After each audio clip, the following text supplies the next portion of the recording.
Hello everybody. I'd like to record this video to be able to share my talk to the Philippine Australia Business Council. It's two topics. How is the stock market in the Philippines? How can I benefit? And the second topic is where to invest in Australia.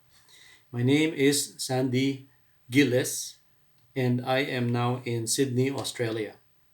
So let me go to the PowerPoint and then you'll follow along this video.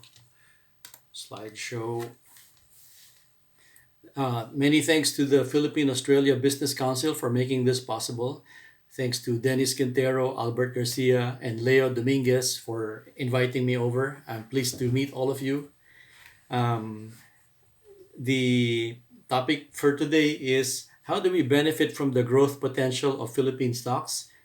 There are some years in which they grow 7% a year, sometimes 30 years. And then there's also other years where for 12 or so years, they grow for 14% a year. So if you have money that you are planning to allow to grow 7 to 14% a year, put them in the right Philippine stocks and they'll be having an opportunity to grow that much. Now, the 2020 pandemic caused the share prices to dip, but I believe that the top 30 Philippine stocks, just like the economy, will eventually recover. So now that they're down, you go ahead and buy because I think that they will eventually recover because everybody wants to get back to a better life that they were striving for before the lockdowns hit. Now, a good stock to buy would be infrastructure because the country has big budgets for new airports, new trains, and highways. Consumer because people are hungry and they as soon as they have money they will buy food and basic necessities. Then banks because they are able to operate over the internet and electronically even if people are locked down in their houses. And then telecom because people need to make phone calls, send messages, do business, have internet. So that's ICBT, internet, infrastructure, consumer, banks, and telecom. Telecom meaning also internet. Now, I'll tell you later on in part two that Australian stocks also have good track records. Some of them go up 5% a year consistently, and then some of them have an amazing track records of 29% a year for 9 years running. So some of them are quite good for investment. The best way to invest in Australian stocks is by investment funds, mutual funds, because there are collections of stocks or groups of stocks which make it easier for you as an outsider or as a beginner to be able to benefit from the good growth of stocks, but you don't necessarily want to pick, decide every day what stocks to buy. So picking stocks is a very taxing process, requires days of research, sometimes even weeks of analysis. So I would recommend that instead of doing it yourself, get advice from financial planners. They will be able to advise you how to go about it. Now, next slide tells you that there are 300,000 plus Filipino-born people living in Australia. Kamusta sa lahat ng mga kababayan? It's a large immigrant community and they have all the concerns of ordinary workers and parents, how to take care of my family and how to give them a bright future and how to take care of my descendants also. If in case some of you are grandparents, you naturally love your grandkids and would like to see that they have a better chance at life. So therefore, saving money and investing in their behalf could be part of the program today. And then, hello to all the Filipinos all over Australia. I note that many of them are in New South Wales, and 22% are in Victoria, 15% in Queensland. Now, hello also to Western Australia and other parts, Northern Territories. Hello to the Filipinos in New Zealand. Now, I don't know if you, during this talk, are listening from the Philippines or from Australia, but you probably want to learn about savings and investments to benefit your yourself and then your relatives back in the Philippines. Plus, you might have assets in both Australia and the Philippines. You might have bank accounts in both places and maybe also houses or other real estate. This means that your assets need to serve your concerns. Your concerns are likely to be your future and also your family's future and present. So it's important to take care of all your concerns. Now, in case you're concerned how to get a copy of this PowerPoint, later I'll post this video and this PowerPoint file on the Facebook group called Basics on Stocks and Investing. So later you'll be able to download it for free. And also get a copy from the Secretariat of Philippine Australia Business Council.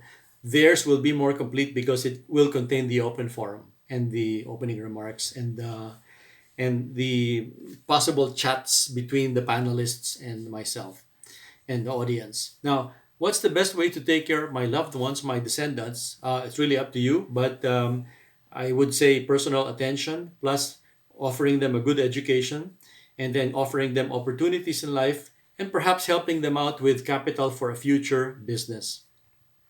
Now, for me, or shall we say for you, the audience, you're concerned about your well being well into the future, not just for this year, but 5 years from now, 10 years from now, indefinitely. You want to ensure your bright and happy future. And then you're also concerned for society, and maybe you want to pay it forward for the less fortunate in society. You might want to donate to a charitable foundation or support a worthy cause. So you have concerns and you have financial concerns as well. And I would guess you lack time to do everything or the money to fulfill all of your wishes. So today we'll discuss how to save and invest money for maximum effectiveness. I this next slide tells you that it's important to have emergency money. Thank goodness for countries which give social security such as unemployment pay, but other countries do not have that. So it's important to have emergency money, money for the children's needs, life insurance, my retirement, capital for potential future family business, and legacy, meaning some savings for the sake of the grandchildren or the next generation. So therefore, your savings and investment activity is not just for the next 5 years, but it could be your concern for the next 15 years and even the next 30 years. Because yes, you will have relatives and descendants, and you, with your great wisdom, will be able to meet their needs by saving and investing today. What are the yields in the Philippines? For a 1 year time deposit, it gives you 1.5%, used to be higher. For the 1 year treasury bill, which is lending money to the government, it's 2%. And then for the 5 year Philippine dollar bond, it's 3%, 2.5. And then you have the 10 year Philippine peso bond giving 5%, between 4.7 and 5.3. The 10 year corporate bond gives about 6, and then other methods 7%. Ask your banker. Meanwhile, inflation is running at 4.2, which is bad. In Australia, the 1 year time deposit yields 0.5. The 1 year treasury bill yields 0.7. That's what it gives you in interest per year, so to speak. The 5 year Australian dollar bond is 0.8%. Not much better. 10 year Australian dollar bond 1.7. 10 year corporate bond 5%. Oh, that's a lot better. And then stocks, which give cash dividends, 6%. That's also a lot better. So if inflation is 0.4%, that's very good. That's less bad than 4%. Here's the corporate bonds in Australia. They yield 3.7, 5.7, 4.4%. If you can get your hands on them, they're hard to get. But if you do, buy corporate bonds because they pay so high. Now, why do we need to make money grow? It's because money shrinks over time because the purchasing power goes down over time. So the inflation in the Philippines is 4.2%, excuse me, and that's not good. It means that your money is shrinking by 4.2% per year. Luckily, in Australia, it's only 0.4% inflation. It's less bad. It's actually food and energy which are the culprits pushing up inflation. Um, Natural gas piped, that's the one that rises the most, and electricity. But lucky for them, they can choose between electricity providers for Australians. Now, you have your money today, and then you need to target a certain nominal growth for your investments. Because after you get your nominal growth of, for example, 10%, you have to subtract the evil of inflation. Meaning, if inflation is 4% and you got 10, so 10 minus 4 would give you 6. 6 would be the investment gain in real terms. Real terms minus inflation. Before inflation, it was 10. 10 minus 4 equals 6. 6 is real terms investment growth. And I do hope that it will be enough to pay for your expenses in the future, because they might be big expenses. If you're the provider in your family, you feel very much the concern to meet all of those expenses, only the necessary ones, of course.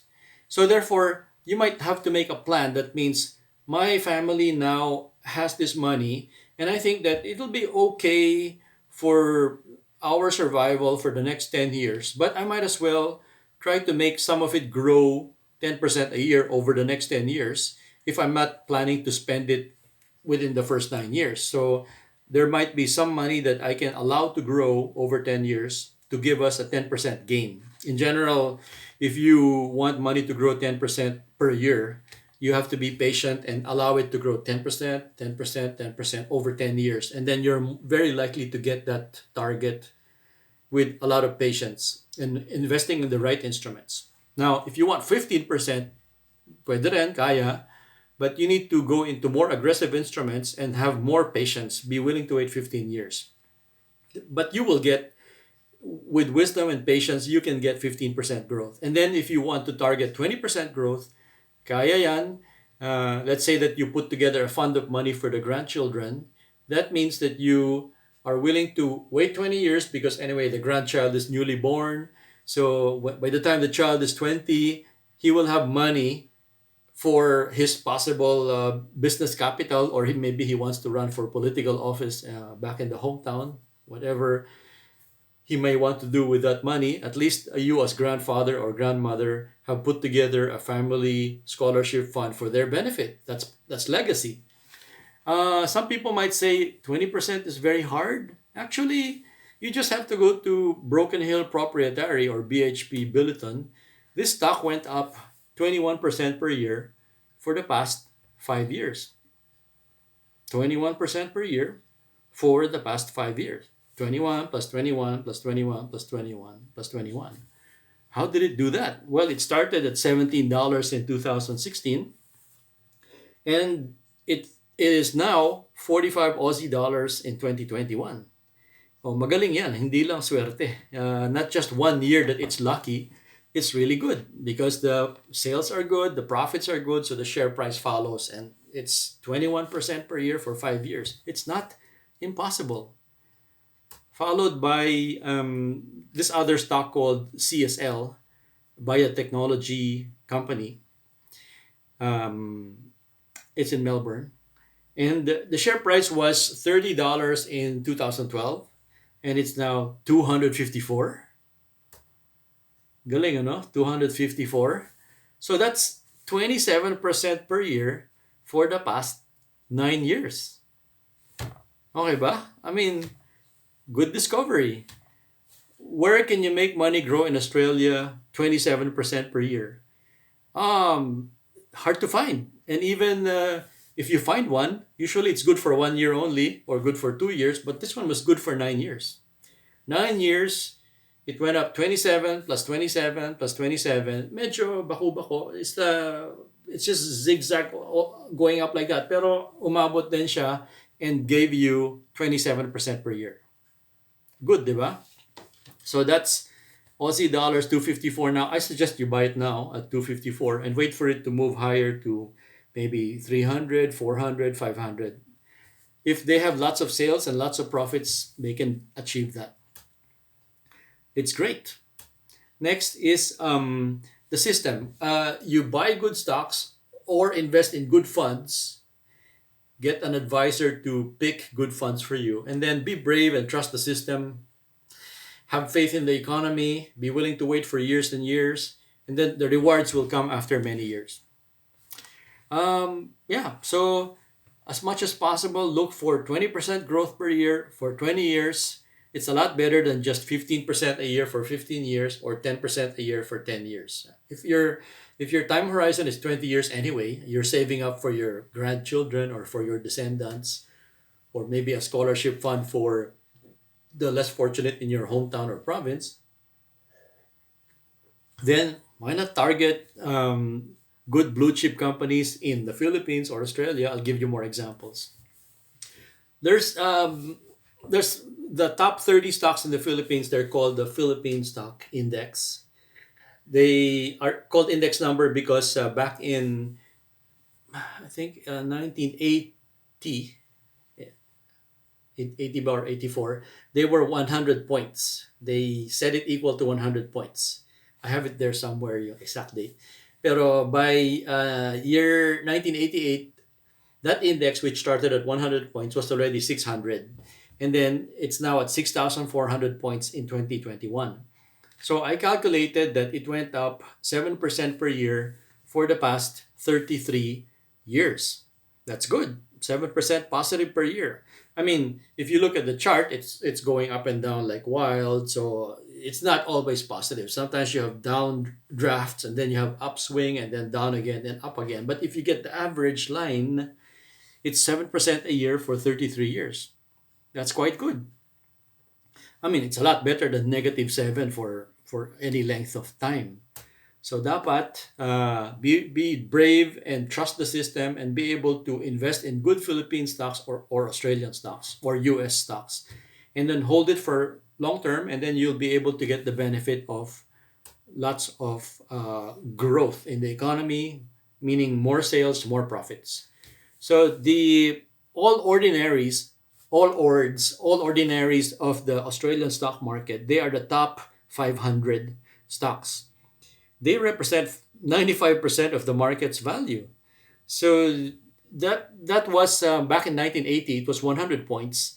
And then by year 2012, it was 4,135 points.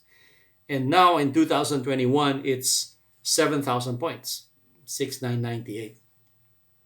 Now, the growth from 4,135 to 7,000 equals 6% a year for 9 years.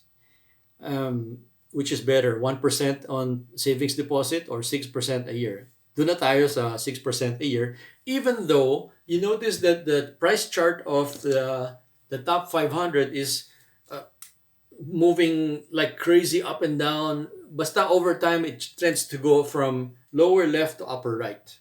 So ganun talaga ang stocks. They make you nervous all the time, but you manage to go by zigzag from this area to that area to that area, even though it's volatile, moving up and down.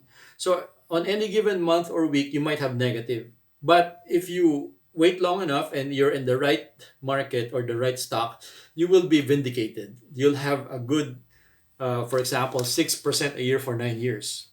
So if I'm asking you to invest for 9 years and you're saying I'll get 6% a year, I think that's a lot better than getting 1% a year in cash.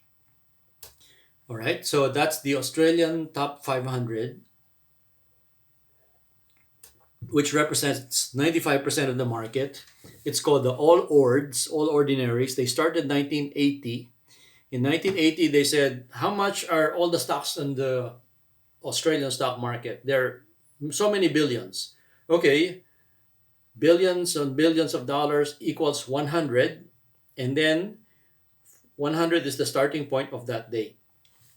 And now it's 7,000. So it went up 7% or 6.6% for all those 41 years since 1980. That's a long time, right? So let me go now to basic explanation what a share of stock is a share of stock is a piece of paper which proves that you are part owner of a company.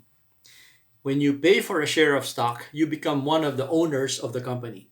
Not anymore just a manager, employee, or customer, but you become one of the owners of the company. And you might get something like this stock certificate here. Metrobank stock certificate certifies that Lucky Guy owns 83,000 shares of Metrobank. And then look at this stock certificate of Manila Electric Company. It's a proof of part ownership. Then the next one is Petron Corporation. You are Miss Long-Term Investor, for example. It's a stock certificate. It's a proof of part ownership.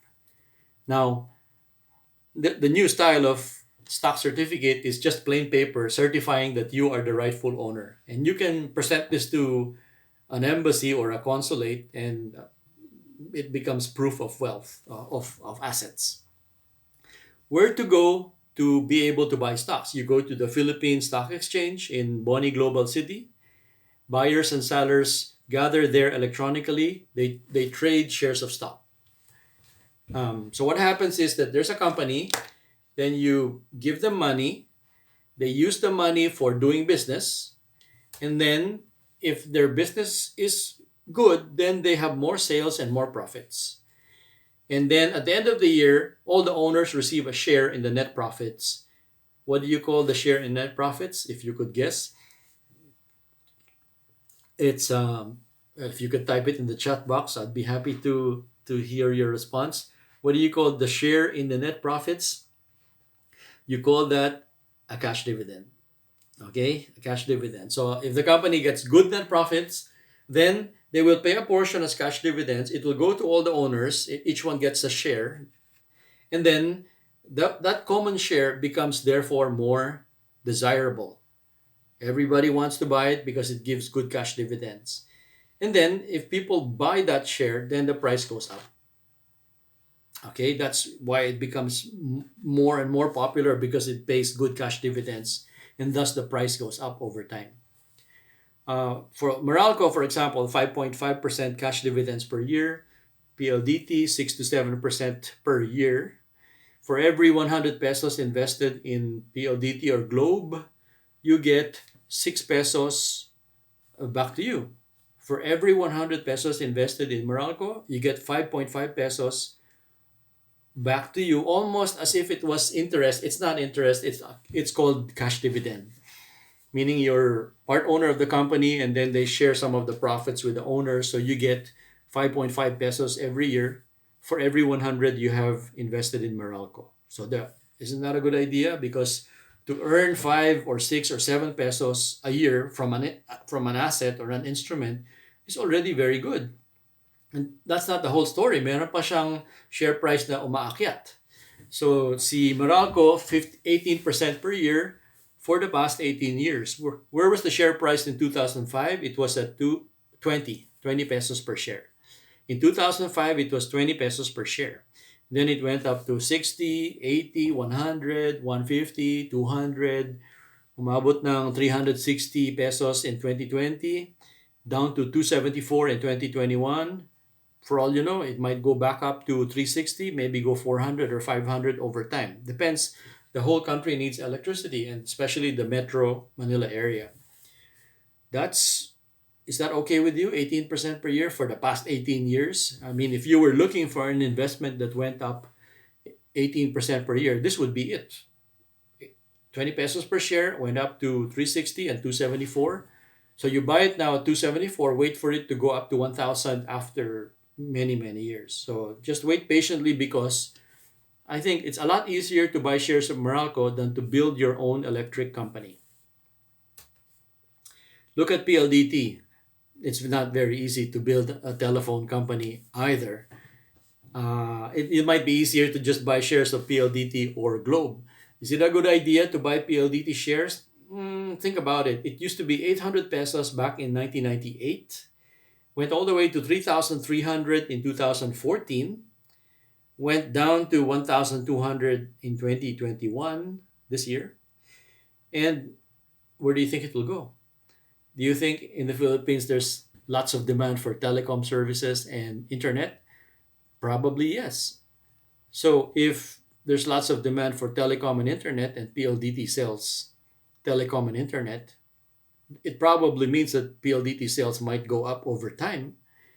And it probably means profits will also go up over time. And thus, if sales and profits go up over time, then the share price will probably go up from 1,207 back up all the way to 3,300 over time. I don't know when. I just know that everybody in the country needs telecom and internet, and that's what PLDT sells. Same with Globe Telecom. So if you buy it at 1,207 and it goes up to 3,300, you benefit. If you don't buy it at 1,207 and you watch it go up to 3,300 and then you buy at 3,300, there's less benefit. There's a lot more when you buy now when things are uncertain than when you buy when things are certain but the price is higher. Well, okay. So if you buy it at 3,300, meron pa naman pag-asa umakyat to 4,500, 4,000 and 5,000 over time. So may pag-asa pa naman. So it's still possible for it to move up. It's nicer to look at the price chart of Globe Telecom because it was steady uphill. It was at 200 pesos back in 2000 and then steadily went up to 800, 1,250, 1,007. It's now at 1,925. So Globe Telecom just kept going up 10% a year for the past 23 years. Okay na ba sa iyo ang 10%? If yes, how about if I give you 10% for 23 years? That's not guaranteed. It might not be replicated. We're taking a chance here. And the future might be very different from the past. Why will it not work? What if everybody goes to the competitors and everybody goes out of Globe Telecom? Well, the share price would go down. But if there's competition in the telecom industry and everybody makes some money, then presumably PLDT share price could go up and Globe Telecom share price could also go up. So you might want to buy shares of both, and including any other telephone companies that come up. Depends if they're exhibiting profits and good sales. So check for evidence of sales and profits. For Globe Telecom, also check to make sure that they're also continuing to have good sales and good profits. Now, the company called Ayala Corporation used to be 92 pesos per share in 1998, and then it's now 900. 900 is good, right? So that amounts to 14% a year for the past 18 years. All right, 14, another 14, 14 again, 14, 14, 14% per year for the past 18 years. That's Ayala Corporation track record. Pretty good. It's hard to make 14% a year and much less to do it consistently for 18 years. That's hard. And they did it. And they might continue doing that good performance of good sales, good profits, and therefore share price moving up 14% a year for 18 years. Maybe they can still continue growing at 14%. Maybe. So I'm not sure, but I'm willing to bet that 900 pesos, for example, that my 900 could eventually become 1,000. It could eventually become 2,000, 3,000 over time. Excuse. Meron pang isa. That's SM Investments. 15% per year for the past 15 years. That's also good. Look, it started as 115 pesos per share back in 2006. And then it went all the way up to 300, 500, 800, 964 siya ngayon. So it's 2021, and despite all share prices dropping in the middle of 2020, they've gone back up and they're now almost where they started since last year. It's at 964 when it came from 115. So ang tawag dyan is 15% per year for 15 years. That's quite good. So if remember, I was inviting you to make some investments for 20% a year for 20 years. and 15% a year for 15 years. Let me show you a few more examples. After this one is International Container Terminal Services. It's 24% a year for 18 years. Because it started at 2.5 pesos in 2003, and then it went all the way up, shooting up to 124 pesos per share in 2021. Anong tawag dyan? That's 24% per year for 18 years. That's not just luck, but hard work. They deliver containers of importers and exporters to their destinations. That's good, right? 24% a year for 18 years. Remember, I'm trying to encourage you to think long term and save for 10 or 20 years.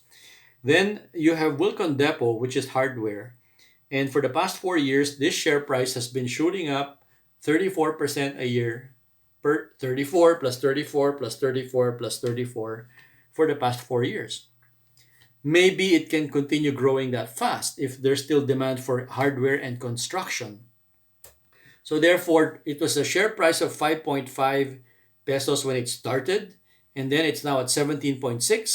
Where will it go next? Probably 20, 30, 40. Probably if their sales continues to be strong and then the profits continue to be strong and then the share price follows on the way up. Okay, there's no telling where the share price could go in the future. It could continue to grow up. Okay, maybe not 34 but just 24. Or even if it's just 14, it's still good. 14 is a lot better than 1%. Okay, so that's our Philippine stocks. 270 stocks available in the Philippines, and they have a 243 billion in market value. $243 billion US. That's a lot of money. Yeah, for one person, yeah. And the biggest in size are the most actively traded stocks. SM, Ayala, Land, BPI, JG Summit, BDO Unibank, PLDT, Meralco, Aboitiz Equity Ventures. These are blue chip stocks, so-called because they resemble the blue chips in the poker table. There are about 30 of them on the top 30, which are considered blue chips because they have good fundamentals of strong regular sales and growing profits. That's blue chips. Now, where do people buy and sell those stocks? They go to the Philippine Stock Exchange in Fort Boni to trade the shares of stock. They say, I want to buy this stock at this price, and then I want to sell this stock at this price. And you type it in your computer, and then the computer and the exchange matches it with somebody else on the other side of town who wants to sell whatever you're buying or buy whatever you're selling. In the Philippines, we have 30 of the biggest blue chip stocks where you have the most trading activity. The rest are very quiet. And then there are 243 other stocks among the quiet ones, which make up 273 stocks in total. Here's the big names of the top 30. You have SM Investments, SM Prime. Remember, I'll give you a copy of this. And besides, it's available on the website of the PSE.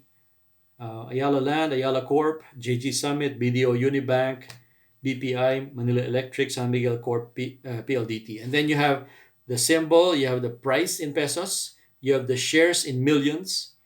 Price times shares equals the market value in billion pesos. And then you divide it by 49, you'll get the US dollar market value in billion dollars. For SM Investments, it's $25 billion.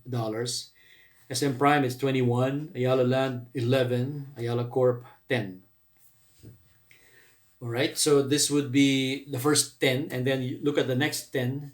Universal Robina, and then you have Globe Telecom, you have International Container Terminal Services, which I mentioned earlier with its strong growth rate. You have Aboitiz Equity Ventures, which supplies electricity to the Visayas and Mindanao. You have Metrobank Trust. You have Jollibee Foods. Aboitiz Power generates electricity, Emperador Brandy, Lushotan Group, and Metro Pacific. And then on the third one, you have GD Capital, Mega World, First Gen, Alliance Global, Pure Gold Price Club, Robinson's Land, Security Bank, Robinson's Retail, which includes True Value Hardware Store, South Star Drug. Then you have Bloomberry Resorts of Ricky Razon and DMCI Holdings. DMCI Holdings is the smallest with 71 billion pesos of market value. That's 5 pesos per share times 13,277 million shares. Now, the rest are number 31 to 273. Let's pause for a while.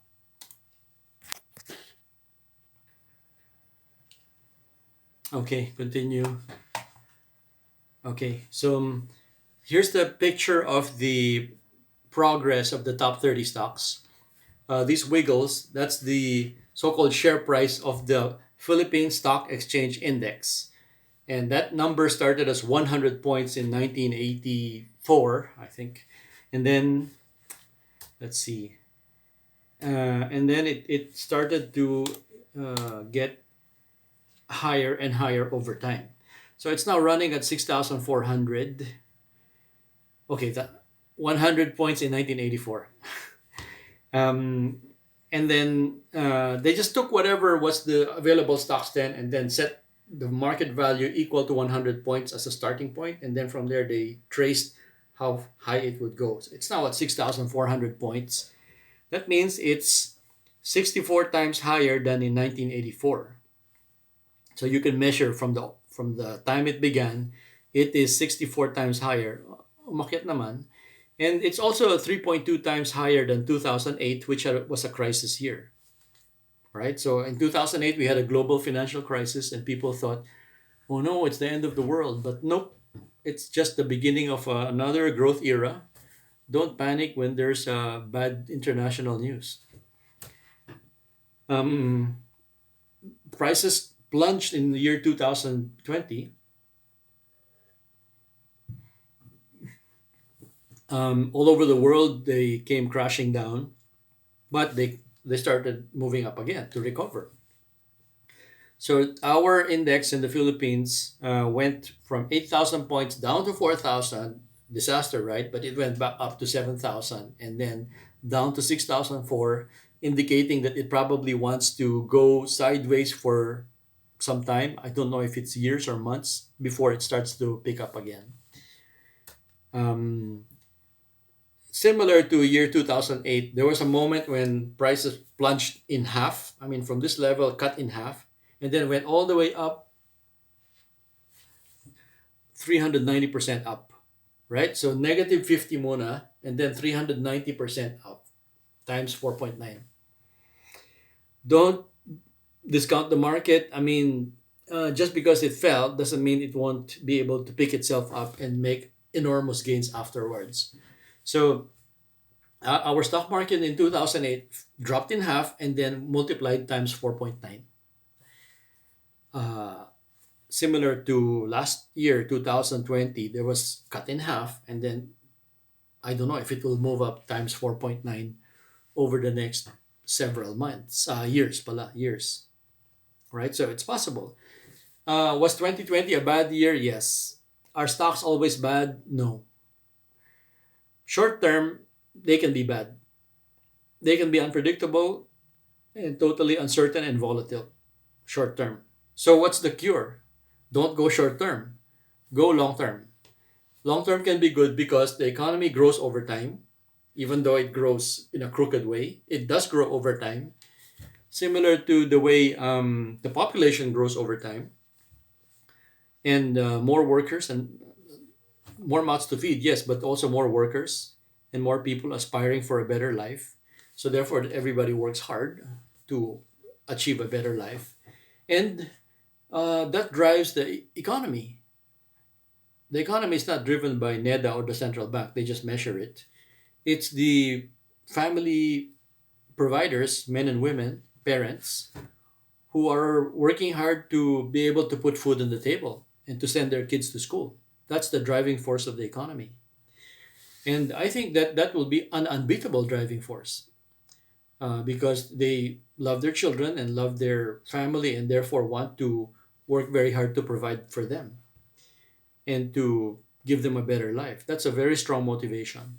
So therefore, long term, I believe the economy goes up and the stock market rides the economy and goes up also. So I think that in general, if you measure Philippine stocks since 1988, they've been going up 7% per year since all that time. And then if you measure them since 2008, they've also they've now been going up 14% a year since 2008. So I believe with the stock market you can get either 7 or 14% a year on the average if you hold it for more than 5 years. You might get between 7 or 14. Occasionally, you'll get more than 14 or less than 7, but you would get in between 7 and 14%. No, there's no way of knowing what you'll get by the end of the year. You cannot predict that at the start of the year. We try to predict it, but it's impossible. All we know is that stocks tend to earn more than government bonds because government bonds tend to mm, just fight inflation. So they're just a little above inflation. They're somewhere around 3 or 4% year after year. That's a very safe and secure form of investment, government bonds. Okay, so again, the starting point for our index was 1984. It was 100 points. Don't be afraid of stocks. Don't be afraid of bad times.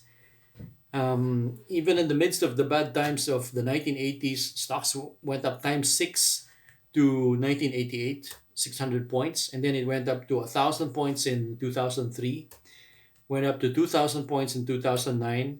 And now we're at 6,400 points for the top 30. That's like constantly moving up like that. So we're now at 6,400 points. You might be wondering what's the meaning of index points again. Let me describe it in detail so it's clear. And let me give you the definition of market value of the stocks on the market. If SM Investments is a listed company and the share price is 1,034, we multiply that by their number of shares, which is 1,205 million shares. And the answer is you get 1,246 billion pesos, equivalent to $25 billion.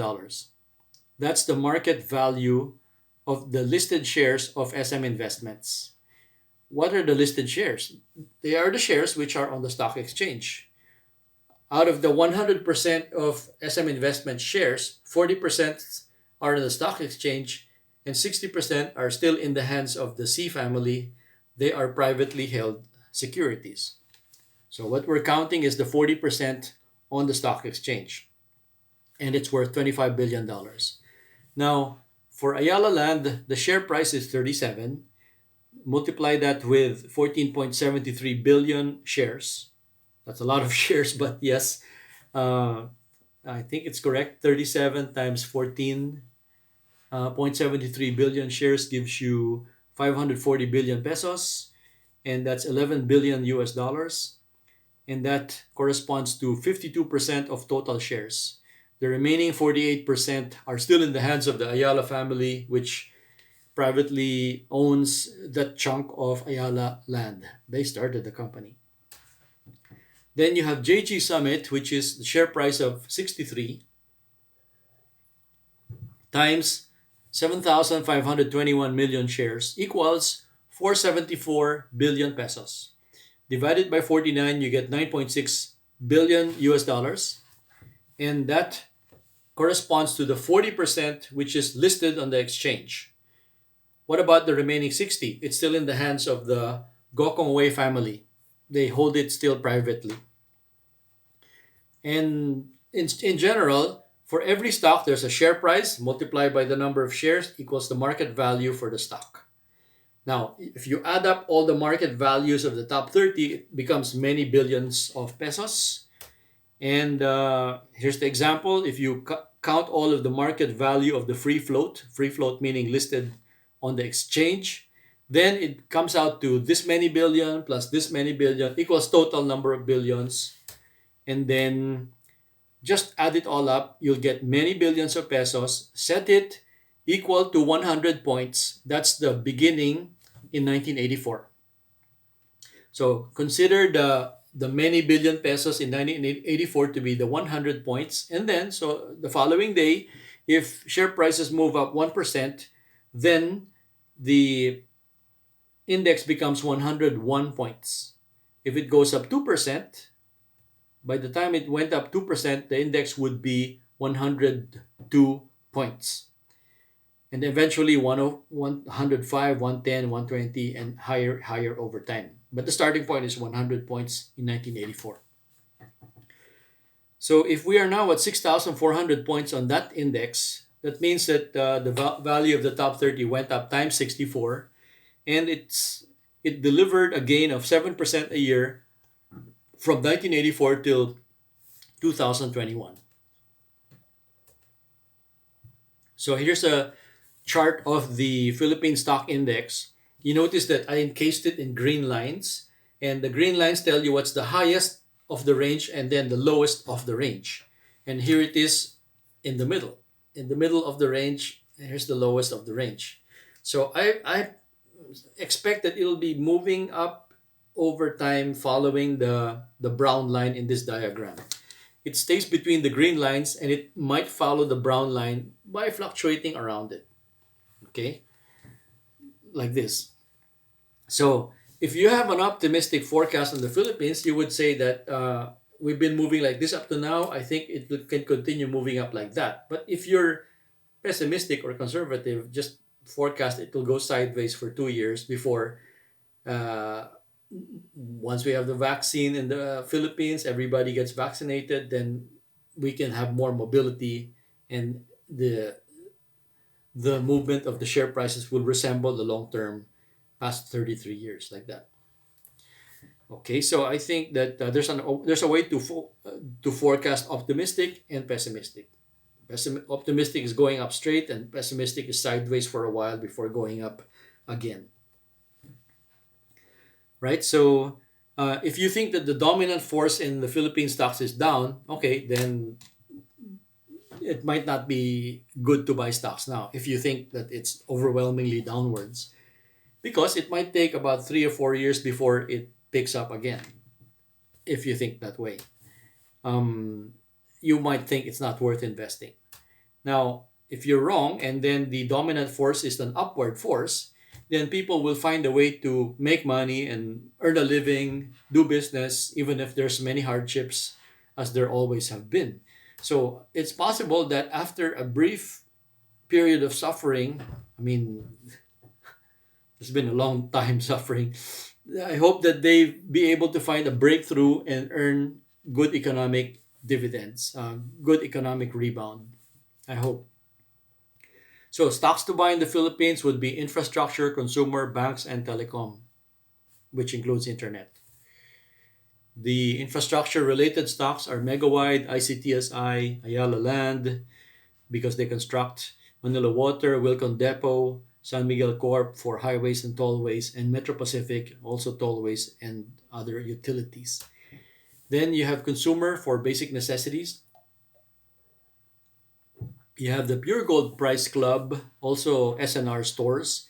You have Universal Robina, Century Pacific Foods, and you can get more tips from the publication of First Metro Securities called Consensus Corner, meaning they call all the brokers and say, what do you think the share price should be of this stock? And then they ask 10 people and then they average it all and then they present it to you as, this stock should be at 100 and it's only at 90 today. So meron pa siyang 10% upside. That's called Consensus Corner. Then, yeah, okay. Infrastructure, I think I've shown this already. Yes, I have. Okay, so consumer, tapos na. Okay. Okay, so now let's go individual stocks. That's Manila Water. 6 pesos to 40, down to 15. Where does it go from here? If they get their act together, then maybe it goes back to 40. Maybe. Depends. Bloomberry Resorts, it's kind of zigzagging and moving to a head, meaning moving to a resolution, and I don't know whether it will move down or move up from here. So it depends which is the dominant force. It's possible that from 7.8, if there's good news, that it could move up to 16 pesos per share over time for Bloomberry Resorts. The broker that I work for is First Metro Securities Brokerage. It's 100% owned by First Metro Investment Corp. First Metro Investment Corp raises money for businesses, and First Metro Securities allows people to buy stocks using their mobile phone or their computer at home. And if you want to buy mutual funds, there's First Metro Asset Management, all owned by Metrobank. The stockbroker webpage of First Metro Securities allows the clients to buy mutual funds just by pushing buttons. And the name of that supermarket of mutual funds is Funds Smart. Okay, Funds Smart, your one-stop shop for many families of mutual funds.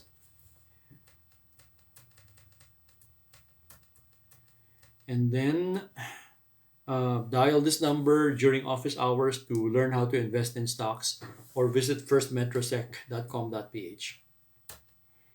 Okay, who knows where this waterfalls might be? See if you can guess. Type it in the chat box. It's is it Villa Escudero? No, it's not. It's the Wawa Dam in Rodriguez, Rizal. Nice place. Water supply of Metro Manila in 1910. Now here's the PSE, Philippine Stock Exchange, ringing the bell in the morning. It's 243 billion in market value of the stocks listed. $243 billion, so that you can compare it with other stock markets in the world. And that's our 273 stocks. Now, let's go now to Australian stocks, and I will talk about the investment funds that would be good to buy. Investment funds are collections of stocks or lists of stocks or groups of stocks. And I would recommend that you consult an investment advisor or a financial planner so that he can make a judgment that this stock is good for you or it's not good for you. It's not suitable for you. Remember that our Philippine stocks, it's not very big actually in the world. All of our stocks put together is 243 billion. If you cast a glance at the New York Stock Exchange, you have a company called Google, which trades now for $2,000 per share, and the value of the company is 1.4 trillion, more than 6 times larger than the entire Philippine Stock Exchange. And Apple Computer is at $124 per share, and its market value is 2.1 trillion US dollars. Almost 9 times larger than our entire stock exchange. So I'm only pointing this out because it's good for all Filipinos to learn how to invest internationally. I think there are opportunities around the world. It's good to know the opportunities in the Philippines. It's also good to know the 99% of the stock markets in the world which are outside the Philippines. It might be good to also have some participation there. Try the Australian Stock Exchange. It's got 1.6 trillion US dollars in market value. They have 1,990 stocks, plus they have bonds, plus they have options, and other contracts like contracts for difference. What's the comparison there? It's 270 stocks versus 1,990 stocks, and our Philippine market value versus the Australian market value. How did the Australian top 500 stocks fare in the last 9 years? Well, 9 years ago, the index points were 4,135. And then now it's 7,000 points. What's the growth rate?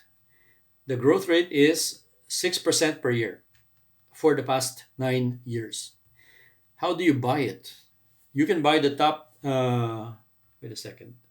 Then you can buy the all ordinaries using another fund, but this one is specifically another way of measuring the top 20. It's called the ASX 20, and you can buy it using exchange traded funds. Uh, how did the top 20 fare? They went up 5% per year for the past 5 years. From 2016, it was 2949 points, and now it's 3726 points. That's 5% a year. And that's the top 20 representing 49% of the Australian stock market.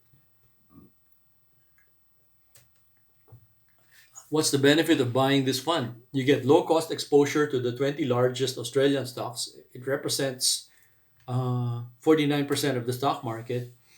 And you're exposed to Australian blue chips. And your money, if you started with $10,000 since inception, tended to go up over time 5% a year, despite all the ups and downs. The name of the product that you use to buy this with is called iShares S&P ASX 20 Exchange Traded Fund. It's an exchange traded fund is just a mutual fund which is listed on the exchange, so you can buy it or sell it just like any other stock. And the nickname of this product is called ILC. Now, what are the 20 largest Australian stocks? Alphabetically, you have Amcor, ANZ Bank, BHP, Brambles, Commonwealth Bank, CSL, Goodman Group, Insurance Australia, Macquarie Group, National Australia Bank, Rio Tinto, Centre Group, South 32, Suncorp, and then Telstra, Transurban, Wesfarmers, Westpac, Woodside Petroleum, and Woolworths. Okay. Who are the top 10 holdings? Well, the largest is BHP Group, which is 12.8% of the top 20. Then you have Commonwealth Bank of Australia, followed by CSL, Westpac Banking, and National Australia Bank. So let's see how good they are or how big they are. Okay, so what's this? An investment in the top 20 stocks would have grown 5% in price per year over 5 years. Okay. And then part two, part one, the price went up. Part two, you got cash dividends. Right? So you get a dividend yield of 6% per year, aside from the 5% of the price going up. 5 plus 6 equals 11. 5 plus 6 equals 11 that you would get from the top 20. Now, what would you get from buying the share of Broken Hill Proprietary alone? Well, it started at $17 in 2016, year 2016, and now it's $45 in 2021. That's 21% per year over 5 years. That's good. And it might continue. That's actually great. Followed by Commonwealth Bank of Australia, not so great, only 5% per year over the past 22 years. It was $27 back in 1999 and went up to $85 in 2021. Meanwhile, there's the CSL Biotech Company, which was at $30 per share and shot up to $254. That's 27% per year gains per year for the last 9 years. That's actually very good. Okay, so, and I think it could continue because biotech and vaccines are very important nowadays. There's Westpac Bank of Australia, now at $24, $27. It used to be 10 in 1999, and so that's 5% per year over 22 years. And there are prospects for tourism-related stocks in Australia because there's a benefit package for the tourism industry. So if you agree that it will pick up the tourism and travel industry, then you would buy shares of stock of Qantas, Alliance Aviation, Reef Casino Trust, and Experience Company. There's also the Gold Coast Casino operator SGR, Star Entertainment Group, followed by Hello World HLO, Flight Center FLT for travel agency, and then Webjet WEB.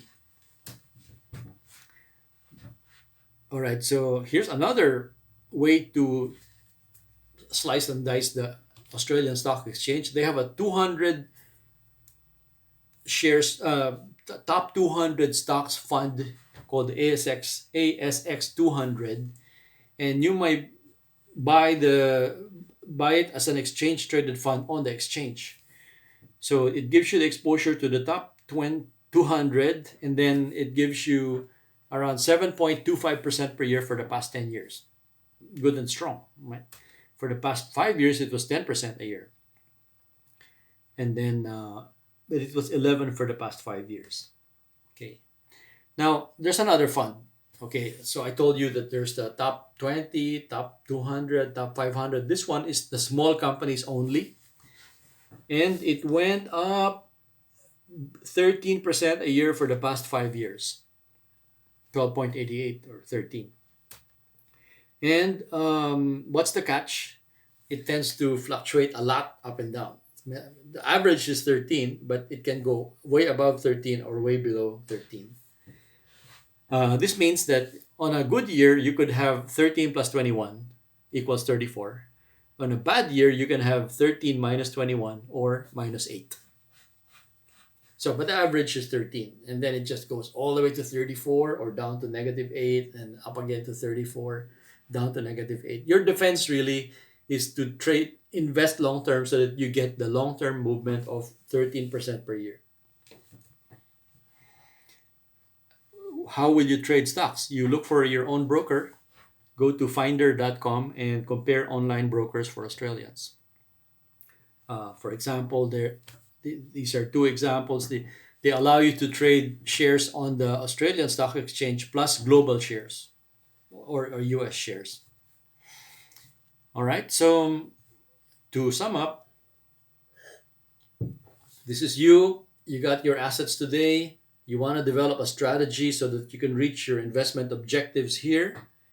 And you're wondering whether to do it yourself or to go through stockbrokers or financial planners.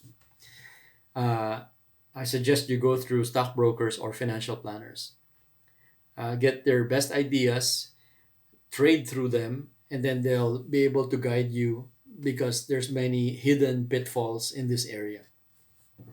You got your assets today, you build your strategy, achieve your investment objectives by buying the right stocks or funds with the help of a broker or a financial planner. If it's just you want money growth, then go for a stockbroker. But if you have 5 different objectives, saving for this, investing for that, retirement, legacy, scholarship fund, you have many different objectives, then you need a financial planner to help allocate this money goes to this pocket or to this vehicle to move this direction. This other money goes to this other vehicle to go in that direction so that the money is going in the right direction and will reach there at the appointed time. So I recommend you find a financial planner near you and you define what you would like the planner to do. For example, you might say that I want to save money from age 30 to age 60. I need to save money for retirement and also manage my real estate. So therefore, you're like consulting an architect to please design for you a 3-bedroom house or a 3-level apartment building. So you tell the architect what you'd like to build, and then he designs it for you. Now you need to write down your financial goals. How much money do you need after 5 years, 10 years, 20 years, 30 years? So put it in an Excel spreadsheet. Then, what's your situation today? What's your financial situation? You have these savings, these assets, or these debts. Or you might say, I have this idle cash. I might as well put it to work in equity funds. Number 4, prepare a financial plan with the help of your advisor and invest idle cash to grow using funds that grow fast. And then if he recommends products and services, evaluate them critically. Is this good for me? I hope he's not just selling this because he gets a commission from it. Number five, you implement the plan that you think is the wisest, and then go buy the funds that you need to buy. And then the financial planner might take the money and assign it to some stockbrokers, bond brokers, or mutual fund experts, people with different specialties. And then every so often review the plan, check if it's still valid and current. Check if your circumstances change, like for example, the children leave the house, you're an empty nest now. So you have considerably a lot smaller household budget than before. Or you want to mm, transfer to a smaller house, or want to transfer to a boat, or you want to travel around the world, or you want to do something different. So your circumstances change, and then you have to revise the plan to accommodate your wishes, your financial objectives. Okay, so if you're looking for a financial planner, contact the Financial Planning Association of Australia and tell them that match me with a financial planner who lives near my house or who works near my house. And you tell them, I need help with designing my investment options, my retirement plan, or budgeting, or getting the right level of financial protection. Maybe insurance is what you're looking for also, aside from retirement money, pension money. Okay, so start with your savings today. Check if you should invest it in these vehicles. And then I hope that you'll be able to meet all future expenses and meet all of your objectives, all of your goals, and have a lot of money left over to be able to enjoy life because you deserve it. Um, Konti na lang. Invest money to grow because you have to divide your money into savings one, savings two, savings three, and then it's going to meet future expense number one, number two, number three, number four. That's the planning process. So you have to connect the dots that this savings will eventually take care of these future expenses, or maybe I have future income that's coming and then it'll be invested to meet those future expenses. It's similar to somebody who feels an ailment and then he approaches the general practitioner, describes the symptoms, and then they figure out that he's got an allergy, a respiratory problem, and an appendicitis problem, for example. So he will have to be referred to a dermatologist, eyes, ears, nose, and throat specialist, or a surgeon. It's the general practitioner who will pass him to the right specialist and give him the right therapy. I mean, the specialist will eventually give them the right therapy or cure or surgery or specialized medical protocol. Okay, so another resource for choosing a managed fund, a fund that's managed by a professional, is this website called moneysmart.gov.au. And with their help, you can find an expert advisor who understands you, who can design a plan for you, design a plan, and then he will connect you with the world of investments into the plan. Here's what you want, here's what's available. They meet in the financial plan so that you have a starting point today. This is where you are, and then you have this objective, and so therefore you have to make this money, some of it grow slow, grow medium, and grow fast. It's like being in the post office. If you have mail that can wait a month, then you can send it by ship. If you have mail that can wait a week, you can send it by train or train and bicycle. But if you have mail that needs to be sent overnight, it has to go by airplane most of the time to reach the objective. So you can download this PowerPoint from my Facebook group on Basics on Stocks and Investing. I'm the administrator of that group. And if you want to learn more about stocks, you can dial this number in Manila or email customer service at firstmetrosec.com.ph. Visit also Spotify and YouTube, and then look for First Metro Securities. And thank you for listening. I am Sandy Gillis, Alexander Gillis. I'm living in Chatswood, Sydney, Australia. And I want to thank Albert Garcia, Dennis Quintero, Leo Dominguez, and the Philippine Australia Business Council for giving me this opportunity to share what little that I know with you, guys and girls. Ladies and gentlemen, thank you very much for listening. Contact me anytime if you had any further questions. This is my financial literacy advocacy. Thank you and good day. Good eye. All right.